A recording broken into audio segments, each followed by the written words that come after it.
তাফসিরে ফি জিলালিল কোরআনের লেখক সাইয়্যিদ কুতুব শহীদ বলতেছে, তুমি এখানে চাকরি করো কয় বছর? ওই জল্লাদ বলতেছেন, আমি এই পদে চাকরি করতেছি আজ 15 থেকে 20 বছর হয়ে গেল। এরপরে সাইয়্যিদ কুতুব শহীদ বলতেছে, দেখো কি মজার ব্যাপার, তুমি 15 বছর পর্যন্ত মানুষকে ফাঁসি দেওয়ার আগে কালিমা পাঠ করাও।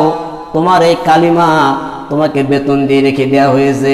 এই কালিমা পড়ানোর জন্য তোমাকে টাকা দেয়া হয়, বেতন দেয়া হয়।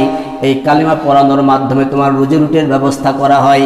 আর এই কালিমার ব্যাখ্যা আমি লিখেছি, এই কালিমার ব্যাখ্যা দিয়ে আমি তাফসীর যখন উপস্থাপন করেছি, এই কালিমার ব্যাখ্যা লেখার কারণে আজকে আমাকে ফাঁসির দড়িতে ঝুলতে হচ্ছে। তোমার কালিমা আর আমার কালিমার মধ্যে কত পার্থক্য দেখেছো?